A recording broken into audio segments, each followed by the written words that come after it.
been lucky enough to play in quite a lot of places around the world. I mean, I love Ibiza. That's always a very special place to play, but it's very difficult. It's like trying to pick your best friend or whatever sometimes. So everywhere from the UK, like worldwide, I just feel blessed to be able to play in some of the best places around the world. So it's very difficult to choose. In fact, I'm not going to choose. I will say though, Ibiza as an actual place is incredible. I'd love to play in Los Angeles. I've been there a few times, just on holiday, visiting friends. But I think LA, Los Angeles, that would definitely be on the list that I haven't done yet. Probably YouTube. I do watch YouTube a lot, whether it's on my phone or whether it's on my Xbox or whether it's on my computer. I mean, probably a close second is probably Instagram. Although I do find Instagram is very, very addictive. And like my advice is try not to get too sucked into Instagram. It's great. I use it for like seeing what tunes, what DJs are playing. It's good to see that, see the reactions. I use it for like what sneaker releases are coming out. So I actually use it for like news as well as everything else.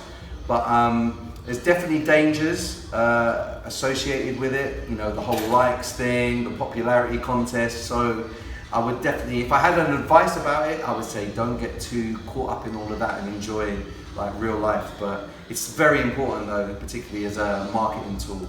So yeah, enjoy it, but just be careful.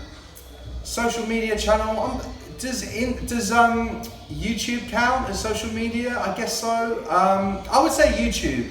I find it very informative. I watch a lot of production tutorials on there, so I actually get a lot of learning out of it, all sorts. If there's something I want to find out, I'll I'll try and search for a YouTube tutorial. I subscribe to quite a few channels. I get some of my sports channels from that. So yeah, definitely, it's almost like customizable TV, which I really enjoy doing. I watch hours of that. Sometimes I'll watch, at the end of the day, I'll probably watch like a couple of hours of YouTube videos like a day, just to kind of catching up on the stuff that I like.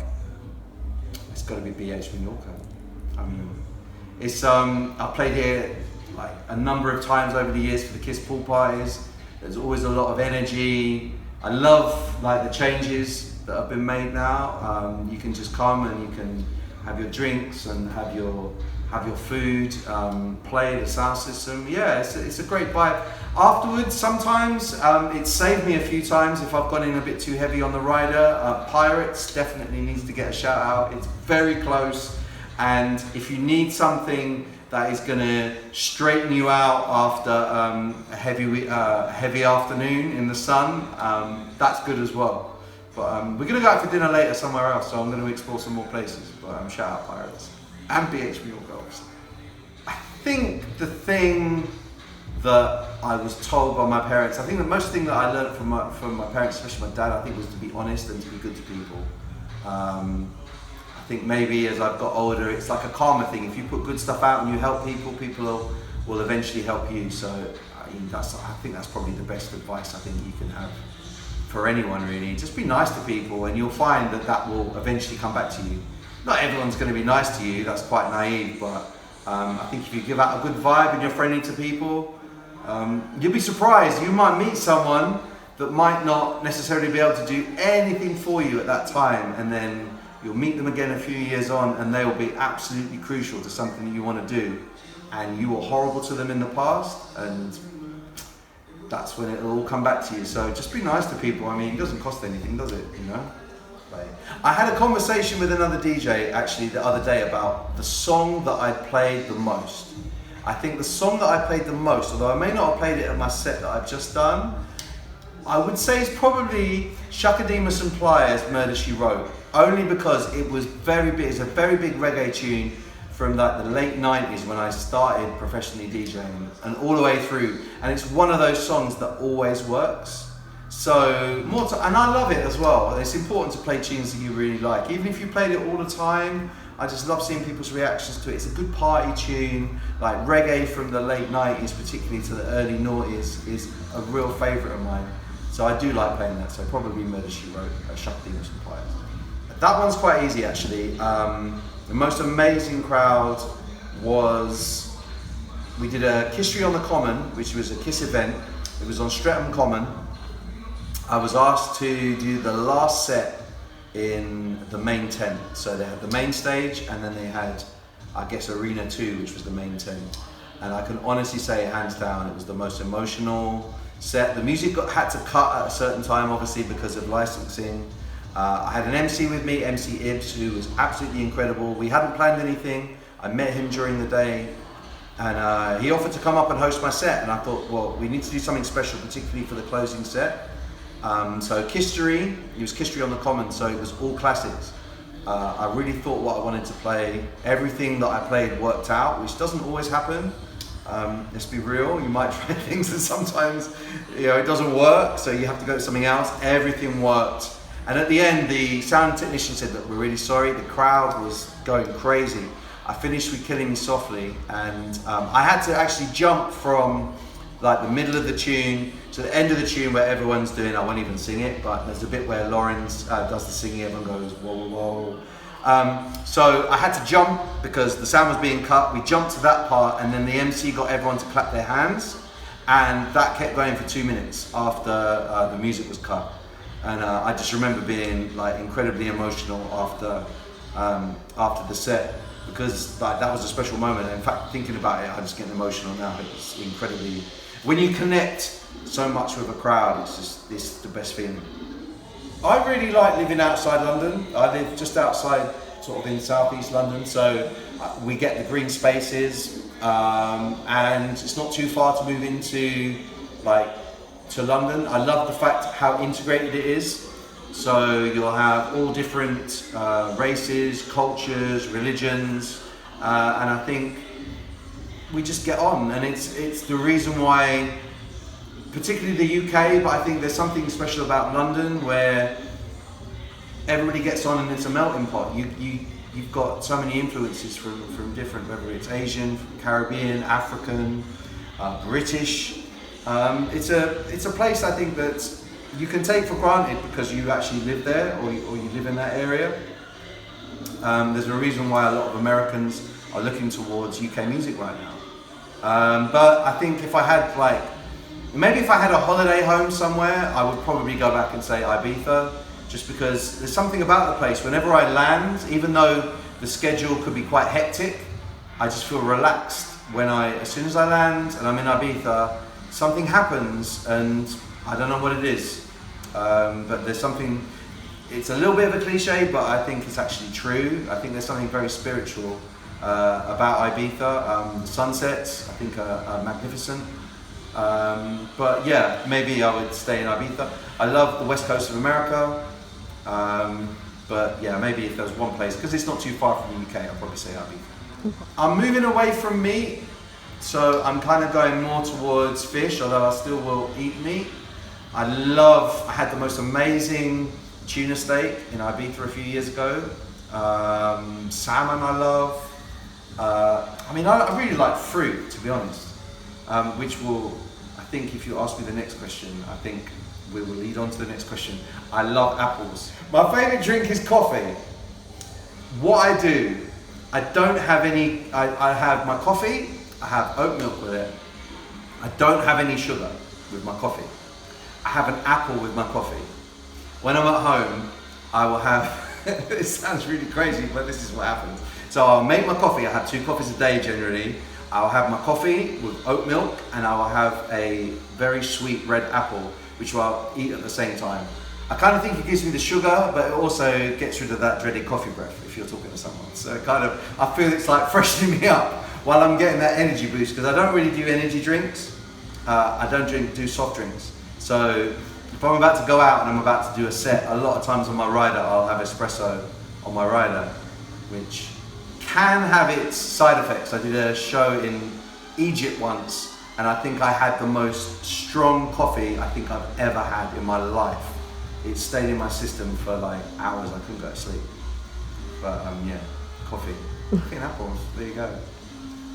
I think growing up, there was a number of DJs that I admire. I think if you look at DJs that are good at their craft, you can learn an awful lot. I still learn.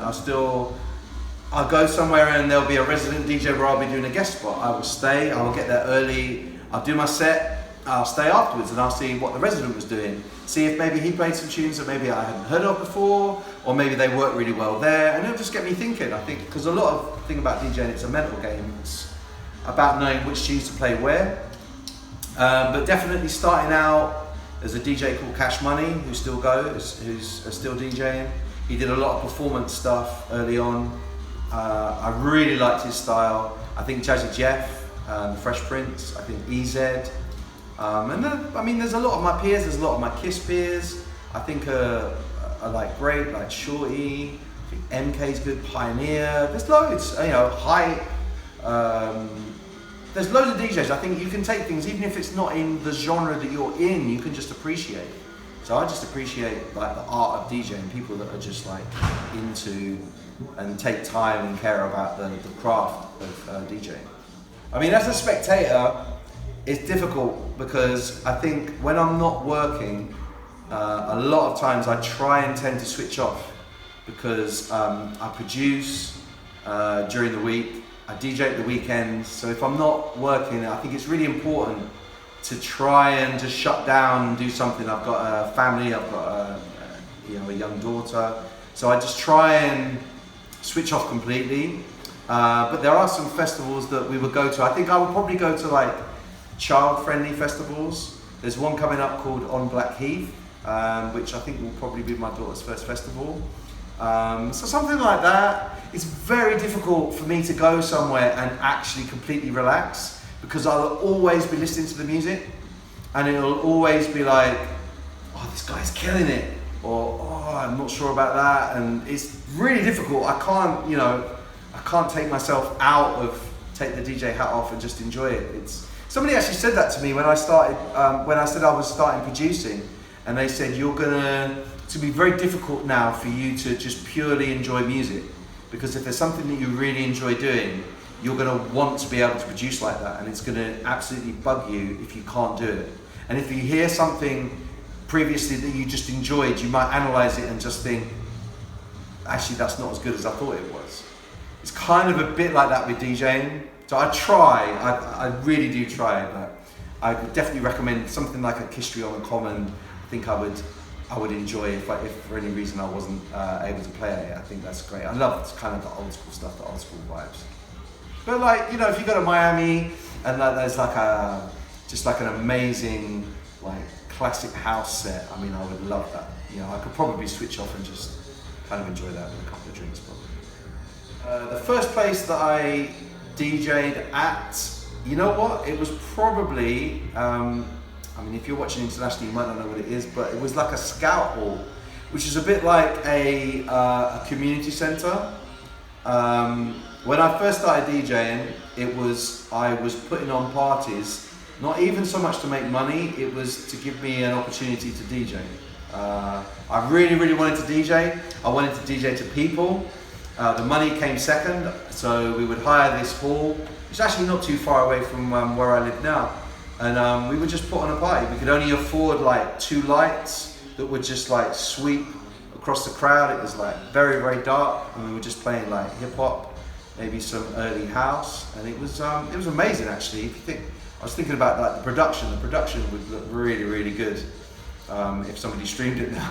But yeah, it was a scout hall, so it was a community hall.